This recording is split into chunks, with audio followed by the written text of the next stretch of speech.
Amazon के घने जंगलों के उत्तर में एक ऐसी जगह है जिसके बारे में दुनिया कुछ नहीं जानती। एक ऐसा पॉइंट जहां आज तक किसी इंसान के कदम पहुंचने की हिम्मत नहीं हुई। उस जगह का नाम है सान मारिया। एक पुरानी किताब है द बुक ऑफ अमेज़न जंगल। इस किताब के पेज नंबर 49 पर सान मारिया को लेकर कुछ ऐसी बातें लिखी है जो आपके होश उड़ा देगी।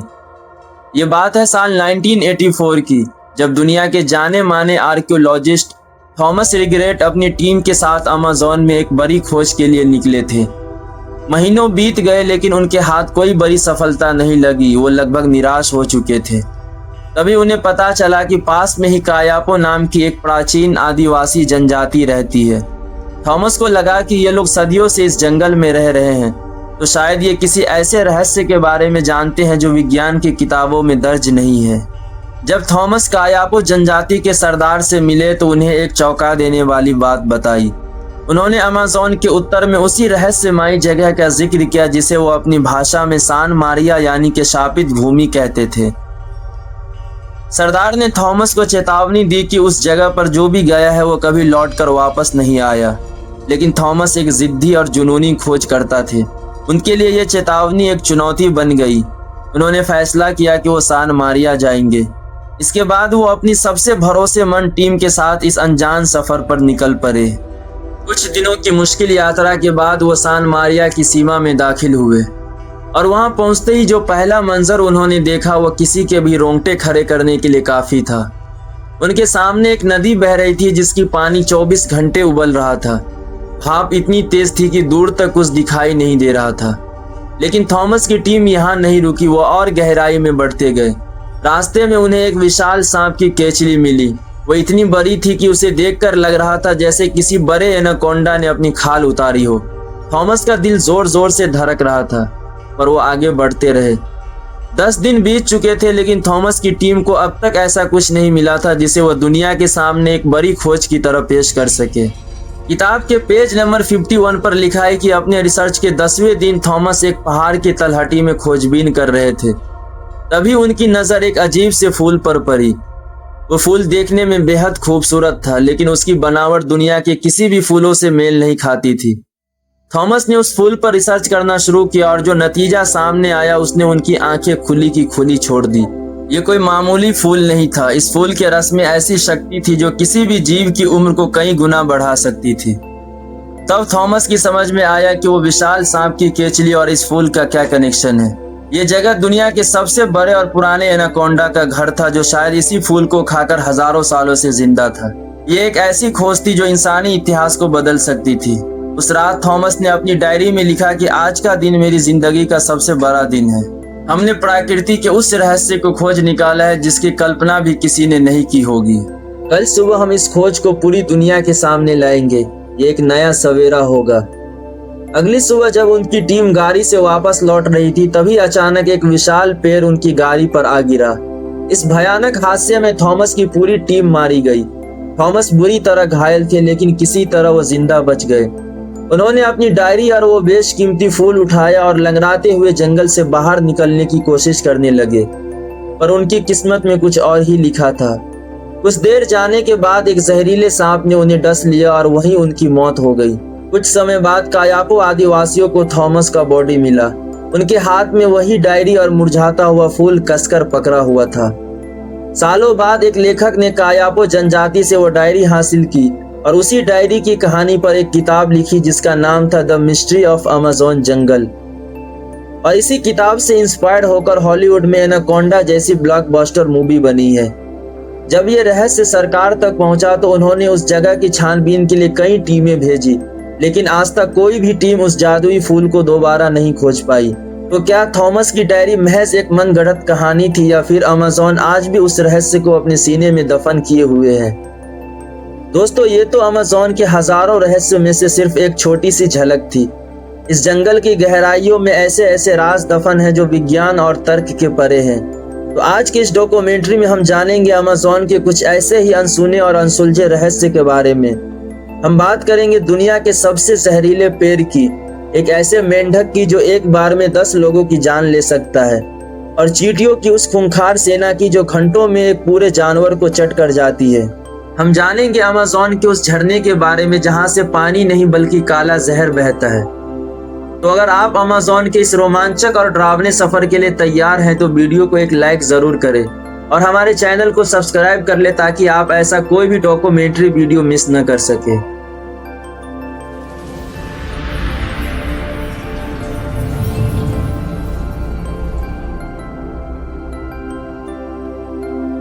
कल्पना कीजिए आप अमेज़न के घने जंगल में खो गए हैं। आपके पास दिशा जानने का कोई जरिया नहीं है।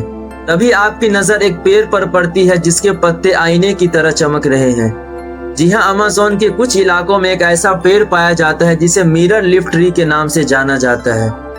इस पेड़ के पत्ते इतने ज्यादा चिकने और चमकदार होते हैं कि आप उनमें अपना चेहरा साफ साफ देख सकते हैं।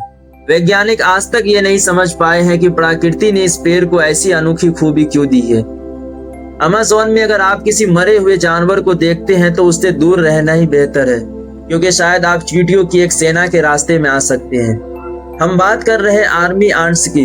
ये चींटियां लाखों की संख्या में एक साथ चलती है, एक अनुशासित सैनिक टोली की तरह। जब ये शिकार पर निकलती है तो इनके रास्ते में जो कुछ भी आता है ये उसे सफाचट कर जाती है।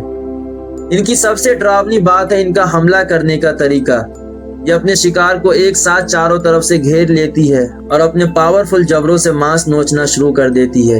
इनकी भूख इतनी भयानक होती है कि एक बड़े जंगली सूअर को कंकाल में बदलने में इन्हें कुछ ही घंटे का समय लगते हैं। साल 2018 में एक wild life photographer Marco Lamberti Amazon के उस हिस्से की तस्वीरें लेने गया जहां आज तक कोई इंसान नहीं पहुंचा था।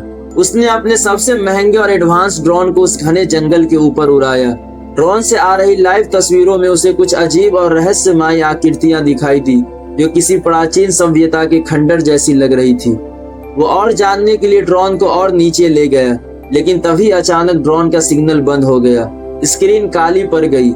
मार्को ने कई बार कोशिश की लेकिन ड्रोन से कोई संपर्क नहीं हो पाया।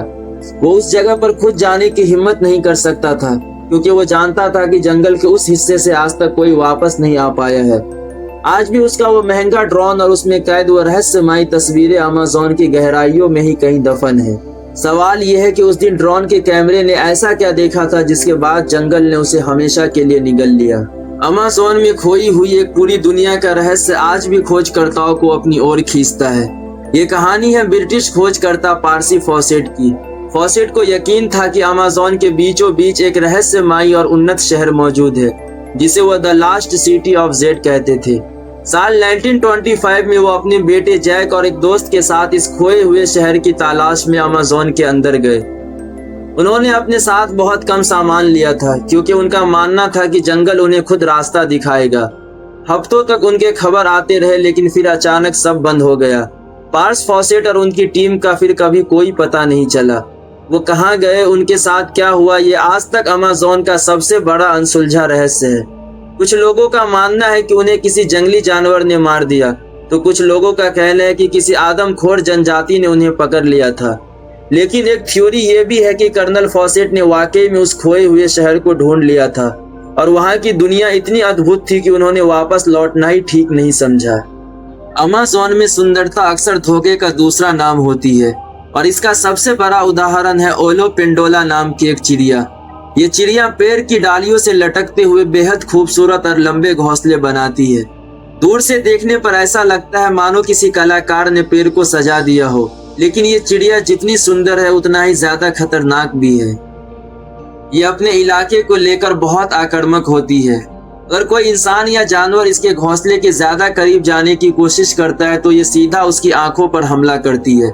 इसकी चोंच इतनी नुकीली और तेज होती है कि एक ही झटके में आंख को बाहर निकाल सकती है। अमेज़न के गाइड हमेशा लोगों को इन सुंदर घोंसलों से दूर रहने की सलाह देते हैं। क्या आपने कभी किसी ऐसे पेड़ के बारे में सुना है जिसे काटने पर पानी या गोंद नहीं बल्कि खून जैसा लाल तरल निकलता है? अमेज़न के जंगलों में ड्रैगन ब्लड ट्री नाम का एक ऐसा ही पेड़ मौजूद है। जब इस पेड़ की छाल को काटा जाता है तो उसमें से गहरे लाल रंग का रस बहने लगता है जो बिल्कुल ताजे खून जैसा दिखता है। स्थानीय लोग सदियों से इस रस का इस्तेमाल दवाइयों के रूप में करते आ रहे हैं। अमेज़न की रातें जितनी डरावनी है उतनी ही जादुई भी है। इसका एक अद्भुत नज़ारा है फायरफ्लाई सिंक्रोनाइजेशन। कुछ खास मौसमों में अमेज़न के कुछ हिस्सों में हजारों लाखों जुगनू एक साथ ही लय में जलते और बुझते हैं। ये नज़ारा ऐसा लगता है मानो किसी ने पूरे जंगल में क्रिसमस लाइट्स लगा दी हो। पूरा जंगल एक साथ रोशन होता है और फिर एक साथ अंधेरे में डूब जाता है।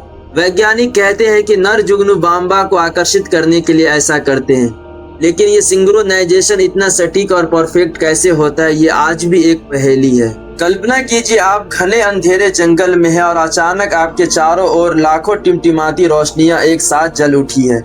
ये एक ऐसा अनुभव है जो आपको ये सोचने पर मजबूर कर देगा कि इस जंगल में कोई अदृश्य शक्ति है जो इन छोटे छोटे जीवों को एक साथ नियंत्रित कर रही है। मकड़ियों से ज्यादातर लोगों को डर लगता है। अब सोचिए एक ऐसी ही मकड़ी जो न केवल विशाल है बल्कि लगभग पारदर्शी भी है। ये मकड़ी आकार में इंसान की हथेली जितनी बड़ी होती है और इसका शरीर कांच की तरह ट्रांसपेरेंट होता है, जिससे उसके अंदर के अंग भी हल्के हल्के दिखाई देते हैं। यह अपनी ट्रांसपेरेंट का इस्तेमाल शिकार करने और शिकारी से बचने के लिए करते हैं। ये पत्तों के बीच इस तरह घुल मिल जाते हैं कि इसे देख पाना लगभग नामुमकिन होता है।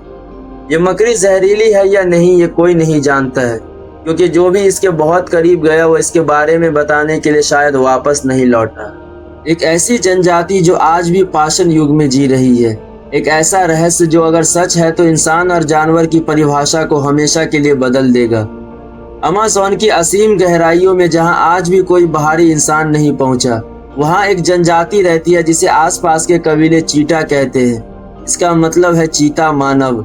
ये लोग बाहरी दुनिया से पूरी तरह कटे हुए हैं। ये हमारी भाषा नहीं समझते, हमारी दुनिया के बारे में कुछ नहीं जानते। साल 2011 में एक डॉक्टर अलेजांड्रो वर्गस किसी तरह इस जनजाति के संपर्क में आने में कामयाब हो गए, लेकिन जो कुछ उन्होंने देखा और सुना वो किसी के भी होश उड़ाने के लिए काफी है। चीटा लोग दिखने में आम इंसानों से थोड़ा अलग है। उनकी शरीर पर प्राकृतिक रूप से चीते जैसे धब्बे और धारियां बनी हुई है। ये कोई टैटू नहीं है बल्कि उनके शरीर का ही एक हिस्सा है। लेकिन सबसे चौंकाने वाली बात है उनकी आस्था और उनकी सोच। ये लोग किसी पेड़, पत्थर या सूरज की पूजा नहीं करते। ये पूजा करते हैं एक मूर्ति की, एक ऐसे प्राणी की जिसका आधा शरीर इंसान का है और आधा शरीर चीते का। ये उसे जंगल का देवता और अपना पूर्वज मानते हैं। जब डॉक्टर वर्गस ने उनसे उस प्राणी के बारे में पूछा तो जनजाति के सरदार ने उन्हें जो कहानी सुनाई वो रोंगटे खड़े कर देने वाली थी। सरदार ने बताया कि वो जिसकी पूजा करते हैं वो सिर्फ एक मूर्ति नहीं है, वो एक जीता जागता प्राणी है जो आज भी जंगल के सबसे अंधेरे और घने हिस्से में रहते हैं। उन्होंने उसे जंगल का रक्षक बताया।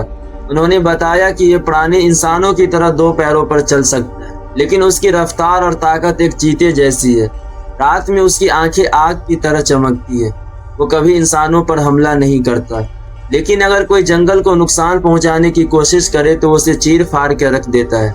सरदार ने डॉक्टर वर्गस को कुछ गुफा के चित्र भी दिखाई जिनमें उस प्राणी को विशाल सांपों और दूसरे खूंखार जानवरों से लड़ते हुए दिखाया गया था। डॉक्टर वर्गस अपनी रिपोर्ट में लिखते हैं कि उनकी आंखों में जो डर और सम्मान मैंने उस प्राणी के लिए देखा वो कोई कहानी नहीं हो सकती। वो किसी ऐसी चीज के साथ जी रहे हैं जो हमारी समझ से बहुत अलग है। अमेज़न एक ऐसी पहेली है जिसका हर पन्ना एक नए और भी गहरे रहस्य को जन्म देता है। उबलती नदी, अमृता का फूल, खून बहाने वाले पेड़ और इंसान जैसे जानवर की कहानियां। क्या ये सिर्फ एक कहानियां हैं या उस हरी भरी दुनिया की वो सच्चाई जिसे समझने की हमारी हिम्मत नहीं होती? शायद कुछ राज ही रहे तो बेहतर है, क्योंकि अमेज़न सिर्फ एक जंगल नहीं, ये एक जिंदा सांस लेती हुई दुनिया है जिसके अपने नियम और अपने रहस्य है। आपको अमेज़न का कौन सा रहस्य सबसे ज्यादा डरावना और सोचने पर मजबूर कर दिया? क्या आप चटा जनजाति की कहानी पर विश्वास करते हैं? नीचे कमेंट करके जरूर बताना। और अगर आप ऐसे ही डॉक्यूमेंट्री वीडियो देखना पसंद करते हैं तो चैनल को सब्सक्राइब जरूर कर लेना।